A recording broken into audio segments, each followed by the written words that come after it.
Hi everyone, it's your girl Anamascara coming at you today with a highly requested video topic. Ever since I revealed to you that I decided not to pursue psychology professionally, I have been getting quite a lot of DMs and comments asking me to explain myself. Just a little FYI, I will not be going into my career journey right now. If you want to see that, I will do it separately, so give this video a thumbs up if you would like me to cover that and if you're curious to know about that, because it's all over the place. Today is very specific to my clinical psychology degree. It's more academic, so I'm gonna go ahead with the pros and then the cons, and towards the end of the video I will confess to you whether or not I regret my psychology degree. With that being said, let's get started on the positive yet very personal note as to why I decided to go into clinical psychology in the first place. I don't know if I speak for all psych students in general, but all my friends anyway, at one point or another revealed that the main reason we all went into psychology was to understand ourselves. I went into psych to try to understand what was wrong with me and how I could help myself. And of course, how I can help others by helping myself. When I interned at a mental health hospital, when I volunteered at a suicide helpline, those were the times where in my life I felt the most accepted and understood and at home. I felt so comfortable speaking to and interacting with people that have been through stuff in their life. I don't know if you've seen that movie, I think it's called Split. There's a quote from that movie that really stuck out to me. The broken are the more evolved.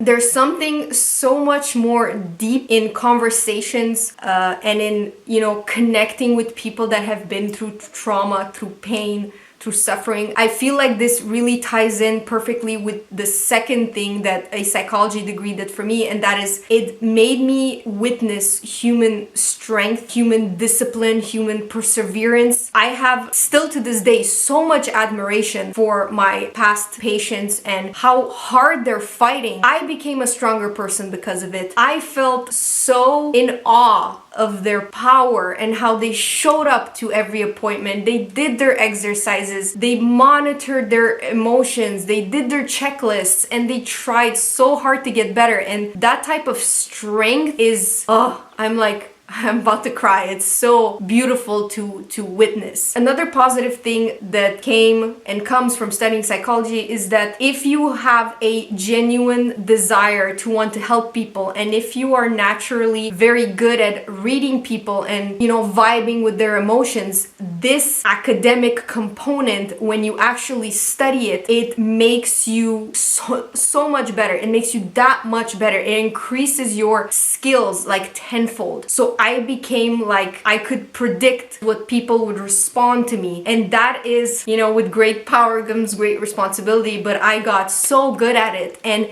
it helped me in my relationships. It's helping me now professionally, the fact that I can, guess how to approach a situation. The skills you learn from a psychology degree transfers and, leaks into every area of your life, and it has such a positive and tremendously noticeable impact. So for those reasons, I think that it was really fantastic. Let's move on already, I know, to the bad side of studying clinical psychology, in my opinion. Okay, I first have to confess or, put a little disclaimer that this is based on my experience. For those of you that don't know, I studied at McGill University in Montreal, Canada. Great university. I also did a degree in applied marketing and project management there, and the professors were, oh my god. The students, however, the first thing I really disliked about studying psych at McGill is that I felt it was such a hostile, competitive environment. I remember my first ever class,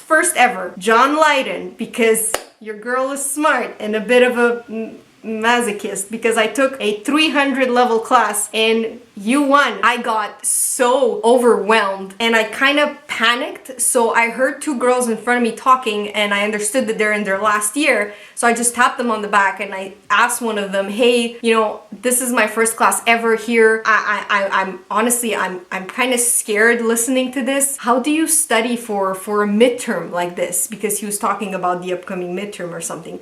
And the girl just literally like looked me up and down and said, everything. And then she just turned back and they started like talking crap about me. So that wasn't very nice, and mind you, this was not an isolated incident. It happened throughout. I found it very hard to make friends. Actually, I made no friends. I think I had one girl I was close with, but we haven't talked since we graduated. Apparently, psychology is a very popular field because everyone's in it, and because there's such high demand, they try to find ways to weed students out. It became borderline toxic to connect to other students. Maybe it was just me, hey, but I don't know. I consider myself a pretty friendly person, so it was really strange. When I compare that to marketing and project management, it was black and white. It was such a difference. So I don't know what happened. So for that, I really did not like it. I was alone a lot of the time, which, you know, if you're in university and if the classes are very challenging, you need other students to, you know, share ideas, compare notes, all of that. So I believe that this next point ties in so well with what I just said. I've always believed that if you are the type of person that want to go into a profession where you're meant, well, your goal is to help others and understand people and listen to people and be kind. How can you be like that? Honestly, this point is really what almost made me leave midway through the program, and that is how much the human aspect is completely sucked out of every single class. Okay, I've been through a lot of psych classes and I feel like, except one or two, which were my favorite, we've never really touched on how a mental illness or a trauma, a death by suicide affects the family, the person. We've never watched documentaries where people just talked about how they're coping, how they're dealing with it. It was very, very, very rigid, scientific, by the book. This is what's going on in the brain. These are like the treatments that work. These are the ones that don't work. But I feel like the program really missed out on the fact that these are people. Yes, the treatment, the ideal treatment is this one, but what if the person, it doesn't work for them? What if they don't follow it? What if, like my previous video, all those, you know, typical good advices never worked for me? How do we listen? How do we practice empathy without transference, without breaking that barrier of, you know, patient and, you know, psychologist? What made me stay really was this class. This was my favorite class of all time. Psychology in a historical perspective. We went back to the roots of psychology, where it started, with philosophers, with religion, with spirituality, and we touched on different schools of thought and what it meant to be human, what it meant to suffer. We looked at the OGs that nobody likes, like Carl Jung, Ziggy Freud, Bandura, and it just so happens that doing really well in this class got me an internship at a psychiatric hospital for like over a year, and that is also one of my favorite experiences of all time. Like I said in the pros, interacting with clients, with patients, talking to them. That's where I learned 99% of what I know about clinical psychology. I learned it from a professor, from a supervisor, live, security measures, how to control my emotions during a session. I learned it all there. No offense, but spotting a disorder, there are certain symptoms, for example, especially for schizophrenia, they have certain characteristics that are easily, you can spot them, manners of speaking, body posture, mannerisms, you know, all of this I learned live. I never learned it on a school bench, and that disappointed me so much. If you go into psych, please remember, that it's not the same, okay? It's really not the same. When I wanted to specialize in suicidality, manic depressive disorder, suicide ideation, and self-mutilation, it's fine and dandy reading about it, but when you see it in front of you and when you talk about it, I'm telling you, it hits so much harder than you could ever imagine. And when you lose that first patient, and the second one, and the third one, and the fourth one, you start to wonder, is this really for you? Now, the last thing I would like to mention is kind of a reiteration of what I said in my last video, and that is the PG trigger principle, okay?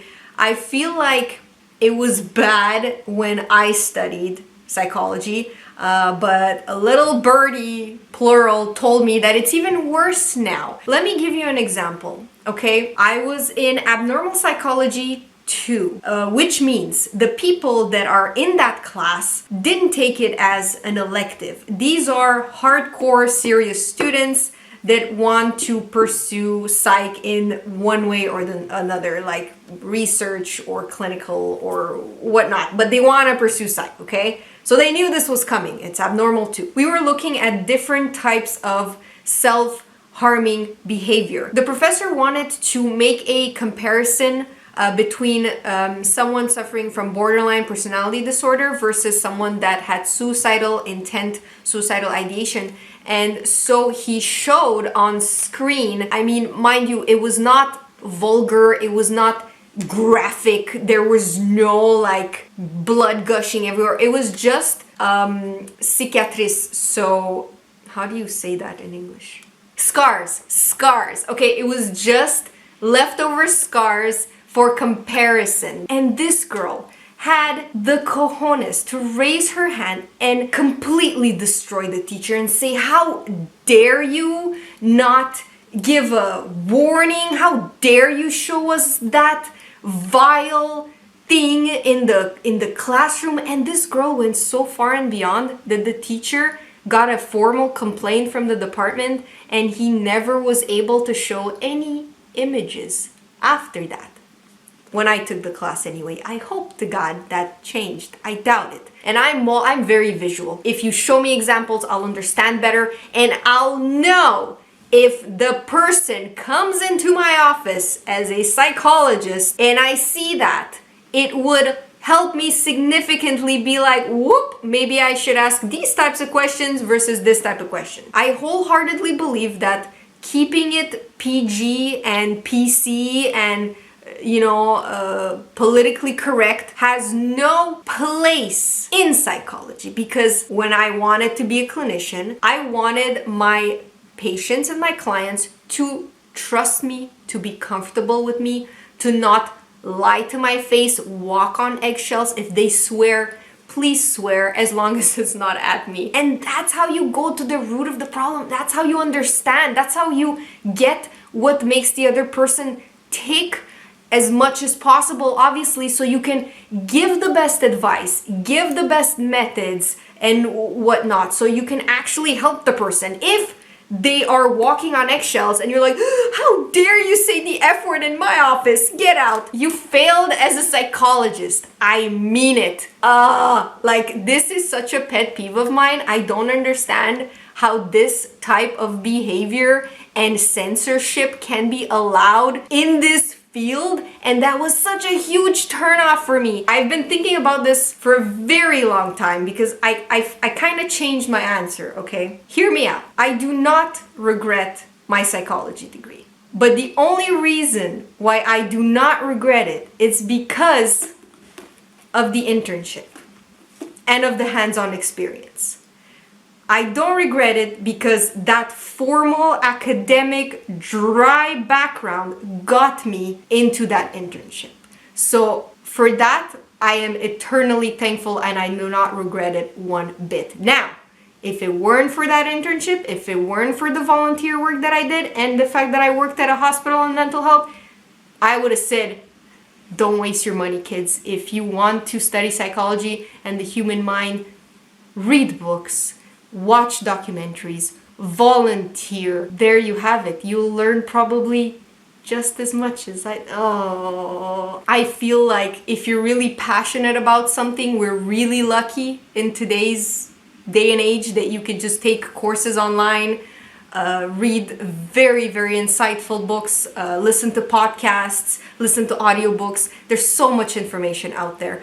But if you want the experiences, the hands-on experience that I had, and if you want to pursue psych as a profession, get your hands dirty, do as much face-to-face interactions as you can, intern as much as you can, volunteer as much as you can, get those clinical hours the second you step foot in university. You will thank me for it, but that's just my 2 cents.